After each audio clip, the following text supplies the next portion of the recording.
سيئات أعمالنا من يهده الله فلا مضل له ومن يضلل فلا هادي له وأشهد أن لا إله إلا الله وحده لا شريك له وأشهد أن محمدًا عبده ورسوله يا أيها الذين آمنوا اتقوا الله حق تقاته ولا تموتن إلا وأنتم مسلمون يا أيها الناس اتقوا ربكم الذي خلقكم من نفس واحدة وخلق منها زوجها وبث منهما رجالا كثيرا ونساء واتقوا الله الذي تساءلون به والأرحام إن الله كان عليكم رقيبا يا أيها الذين آمنوا اتقوا الله وقولوا قولا سديدا يصلح لكم أعمالكم ويغفر لكم ذنوبكم ومن يطع الله ورسوله فقد فاز فوزا عظيما أما بعد فإن أصدق الحديث كتاب الله وخير الهدي هدي محمد صلى الله عليه وسلم وشر الأمور محدثاتها وكل محدثة بدعة وكل بدعة ضلالة وكل ضلالة في النار بەڕێزان و خۆشەویستان وتاری ئەمڕۆمان بە پشتیوانی خۆی گەورەی میهرەبان بەناونشانی خۆت بڕازێنەوە بە حلم چونکە حلم لە ئەخلاقی پێغەمبەرانە سەلامی خۆیان لێبێ حلم يعني الحلم واتە ضەبتی نفسی خۆت بکەی جەڵەوی نفسی خۆت بگری ضەبتی طبعی خۆت بکەی لە تووڕەبوون و هەڵچوون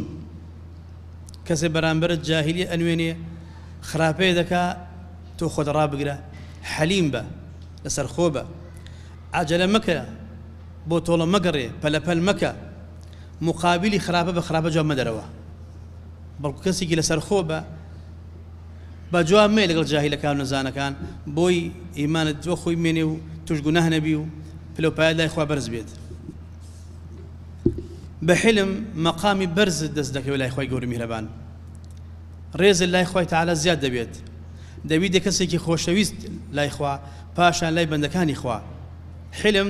صفەتێکی زۆر حەمدکرا و چاکە ئینسان حەلیم بێ بە ئەمان دەژێت بە تومەئەنینە و ئارامی دەژێت ئیسراحەت دەبێت و ئاسوودە دەبێت کەسێکی نەفس بەرز دەبێت کەس ناتوانێت داوای حەقی خۆی لێ بکە چونکی هەڵی نەکردووە خۆشەویستان ئاياتی زۆرمان بۆ هاتووە لە قورئان ئیشارەتمان بۆ دەکە بۆ صفەتی حلم خوای گەورەی میهرەبان خۆی وەصف کردووە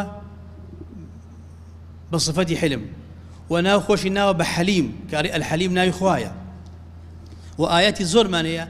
هانی مسلمانان دەدا کە خۆیان بڕازێنە بەو صفەتە جوانە معاملە و هەڵسوکەوتیان لەگەڵ کەسێکی خراپ وەکو ئەوان نەبێت ئەبێت جیاواز بی حلمت هەبێ دەم بە دەم ئەوان مەخە و ئاگاداری سومعی خۆت بە جەزای خراپە بە خراپە مەدەرەوە بەڵکو هەتا ئەتوانی بە چاکەکردن و باوڵی جوانت ڕەدی خەڵک بدەرەوە و ئاياتی زۆرمان هەیە هانمان دەدات بۆ لێبوردن و چاپۆشیکردن لە خەڵکی هەڵەکار لێبوردنمان هەبێ بەرامبەر کەسێکەوە بەرامبەرمان هەڵەیان کردووە خوای گەورە دەفەرموێت وسارعوا إلى مغفرة من ربكم وجنة عرضها السماوات والأرض أعدت للمتقين الذين ينفقون في السراء والضراء والكاظمين الغيظ والعافين عن الناس والله يحب المحسنين خدا فرمي پێشبڕکێ بکەن و مبادرە بکەن و پەلە بکەن بەرەو لێخۆشبوونی خوا بە تاعەتی چاکتان بە دوورکەوتن لە گوناهەکان پێشبڕکێ بکەن مبادرە بکەن پەلە بکەن بۆ لێخۆشبوونی خوا بۆ بەدەستهێنانی ئەو بەهەشتەی کە پانەکەی بەقەد ئەرز و ئاسمانە کە داری کەرامەتە ئامادە کراوە بۆ خواناسەکان و متەقیەکان ئەوانەی کەوا ئەبەخشن لە کاتی خۆشی و ناخۆشیان بوونە و نەبوونەیان سەدەقە دەکەن و ئینفاق دەکەن و ئەو کەسانەی کەوا ڕقی خۆیان دەخۆنەوە بۆ تۆڵە ناگەڕێن بەگشت خەڵکە ناچن هەڵەیان بەرامبەر کرابی ڕق خۆیان ئەخۆنەوە ئەیخەنە دڵەوە جواب نادەنەوە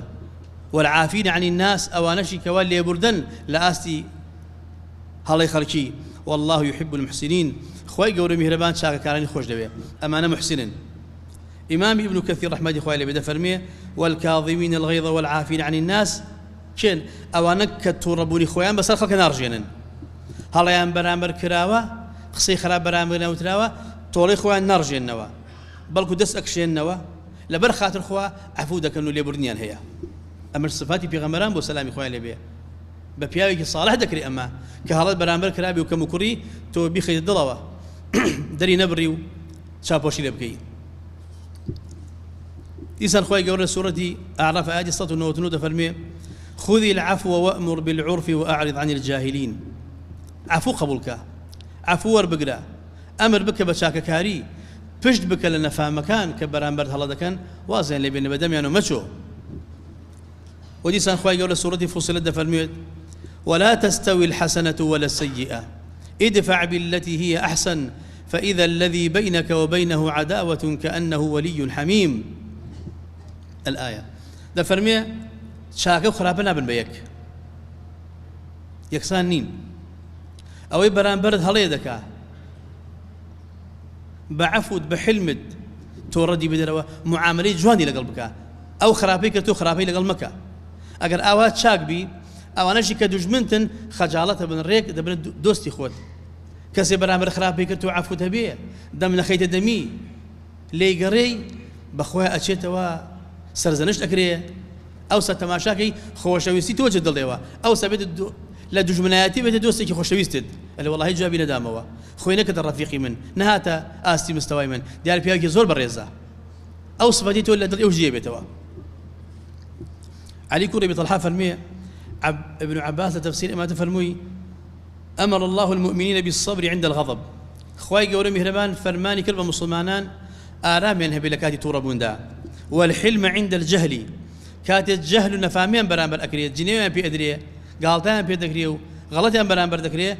عليها حلم تان ببيت والعفو عند الإساءة كاتي خرابين لقل دكريه اللي يبردنيان هبيت فإذا فعلوا ذلك عصمهم الله من الشيطان وخضع لهم عدوهم كأنه ولي حميم أقل آوهان كرد خوال الشيطان عن بارزيه شيطان إشي أوي دوكس بكا بقجيكا كتو جواب الندايوة هل طرفي شر لا أبو شيطان هانتو نادات بشي بقجيا وغلطي قورة بكي نخير أو كاتو براوة دبيت أنا سيكوري مالك ده فرميه بيغنبري خواه صلى الله عليه وسلم فرمي التأني من الله والعجلة من الشيطان وما أحد أكثر معاذير من الله وما من شيء أحب إلى الله من الحلم أم حديث إمام بيهقي وغيره أو الرواية إذا كان بم لفظيان حسنة شون قال هندي الرجال ضعيف فيه بلام لرا حسنة ده فرمي لسرخوي لخواويا خوا بي خوج عبد لسرخو بيه نرم بيه بلا بل لقاو هل نشيد وبلا كردنيش لشيطان ويا بوي كتوش غلط بكات خواي قورا عذري عبدي بي خوشا عذري بخلدي ليتوا وهي الصفات يقنية بلا يا اخوة خوش بقدر حلم كإنسان حليم بيت بوي بيغمر اخوة فرمو صلى الله عليه وسلم ليس الشديد بالسرعة إنما الشديد الذي يملك نفسه عند الغضب آزا بقوة بالوان أونية لبالوان دا زوران بازي باتوا أو هي جسده بلان بالواني راستي أو كسيها كدري قائم بيه لكاتي توربون نفسي خوي بقريو غلط نكاو جوابنا داتوا هر إنسانك توانيتي نفسي خوي بقريه بس الأعصاب خوي ضال بيه مسيطر بيه أو كسيكي بهيزة كسيكي شاكا غلط ناكا بشيمانش نابتوا بعزته بريزو أمينتوا ناشكوتنا وظلموا علي كوري بطالب رزاي خوي اللي بيدي فرمو خير أونية كتو مالت زوربي وشاكا أونية كتو مالو أولاد الزوربية أو بشيكي دنيائية شاكا لتودا يان خير وقازان لايتو أونية مالو أولاد الزوربية أما بشيك أبو دنيات بلام خير شاكا أوي كواتو علم الزوربية بخوا بشريعتي خوا حلمت قورة بيه ضل قورتها بضل فراوانتها بيه أو مهمة ولا كاتي عبادة كردن بو خواي قورا كاتي عبدك خواي بسر كس شانازينكي لأيو باشترم شاكت كرد حمد سناي خوا بك خرافت كرد استغفر الله بك كوابو خوش ويستان باخو من برا زينه وبو صفة جوانا كصفتي حلمة اللي بردنها البجيرين لقل لآستي تولدا شابوشي ما نهبي لغلطي خلقي ظل ما فراوان بيت مقابل بخرابة جواب ندينوا بلكو هتابت واني صفتي تشاك كصفتي بيغمرانا سلامي خويا اللي بلخو ما بين ندي بوي هلو كم كريم النبي داكم الاخوي يقولوا مهما اخويا قلناها ما نخوش بيه خدا عفو ما بكى اصلاح حال ما بكى لديم شهر زمان كا وأقول قولي هذا وأستغفر الله لي ولكم فاستغفروه إنه هو الغفور الرحيم. الحمد لله والصلاة والسلام على رسول الله وعلى آله وصحبه ومن والاه. صحابة كان پیغمبر صلى الله عليه وسلم ورزاي خو لياراني بيه هل پیغمبر ما صلى الله عليه وسلم فيري حلم بون اوانيش لقري دجان دان زاني تن پیاوشي حليمه بقش خلق ناتشو جوابي خرابي نادا وبخرابه حليم بو چابوشي ذكر اما نشتشاق لي فير بون چونكي اتقياب اوانيش كابرايك روج كان جنيوي دا بابا ذر غفاري جنيوي دا غلطي اكرت أبا ذر فرمو كابرا زور رومتشو اللي جنيو دانا بيمان أو جون مدى جون زور دا أو نبيوس ناكا باي آشتي بيلوا باي صلح بيلوا سيم إيمانك أما غلطي برامر دكا وجنيو دكا بيد لي زور رومتشو اللي جنيو دانا باشي آشتي ما بيلوا باشي صلح مين بيكو آشتو بين أو خراباني كتو ديكيد من جاب نادم وبخرابة كردن تو عصياني خوا دكي من دمي بطاعتي خوا والله بيتوب دموه صبر آرام دقل سقسة كانت صحابة بون بياوي مرد بياوي آزا بياوي ديندار بياوي تشاكو سمع برز بجنيوي خلق يجي لنايات أو صحابي جوابنا داتوا غلطي برامر كراوا بو كسبوا الام صحابي خرابة واجري بيدن نخير كابري مقابل خوي سيئة خوي خرابة ام بياو هل جي خوي ماوتو وقو شاخك وايا او شاغ برزة توتاي ورق قصيب يبري بردي تيقرا تشيلي ديو شاغا يجي لنايات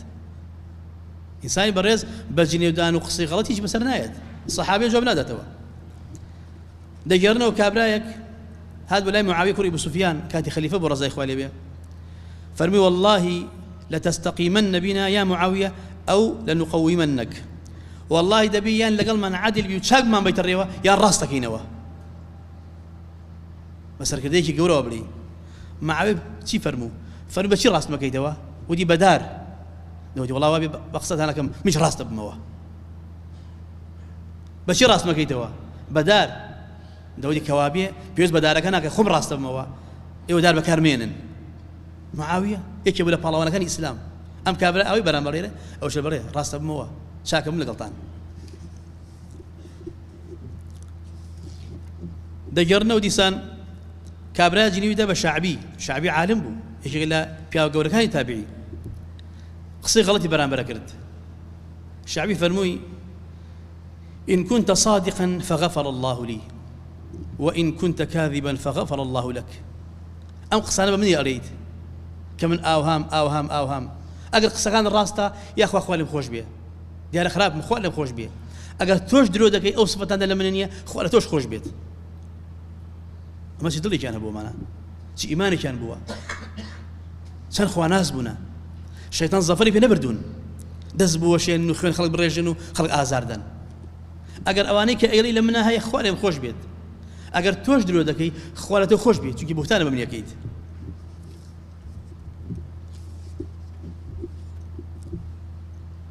كابراي روجي مع عمري كوري عاصي قلت والله روجي خمد بويق لا كموه زان شيل بسر دينم عمري فرمي او روجته ولا مشغول بون دايت مش مشغول بون بتو واتتو ايشك هي من بجيكم كابراي هرشم لي اكيد والله اي عمر يقسم بيبلي دجا قصد بيريم عمري فرمي والله دقسم بيبلي يقصد بناريم بجواب نايم دمتو شلون دمخ دمتو شو والله متدموا إيمان وتقوى وليك غلط نكات حلمي أنا بحلم ضريان قوربي تحملي عندي آزاري بكن ويبي غمر إخوة صلى الله عليه وسلم بأشجي عبد قيس يقول إن فيك لخصلتين أي كابرا تعظم مسلمان بو رسول الله فرمي دو صفاتي خوا بي خوشا الحلم والأنات تو حليمي ولا سرخو نرمي بياوكي هي منو هادئي بياوكي لسرخوي والله من جاهل نادي توا بقيش خلق ناجيد أم دو صفات أخوة بيخوشة صفاتي بيخوة بيخوش بيهم دبي مسلم هوري بوبدات برزان خوش يستان خوي قولي مهربان مدحي أو كساني كردوه ما مدح كوالكاتي توربون دا أرقي إخوان دخونوا كاد دا صلاة الهيئة تورج ورناقرن عفو دكن مدحي كردون أواني كوا رقي إخوان دخونوا لخلق دبورن إخواننا خنا آستي خلق جنو نادن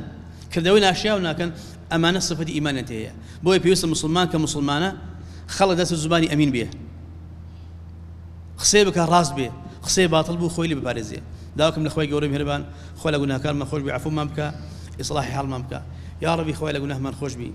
لقناه خمان ودايك وباكم ما نخوش بي لقناه مردو مسلمان ما نخوش بي يا شافي شفاء نخوش كمان بدي يا شافي خويا شفاء مدي بتايبتي اوانيك بيان قولين حال خرابه خويا شفاء مدي يا ربي خويا او قرزال قزب ادابك او بها وسرها وسري صالحي ببخشي ولات ما باكوكي لفتنه وفساد واشوب درمانكي وصلى الله وسلم وبارك على نبينا محمد وعلى اله وصحبه طيبين طاهرين.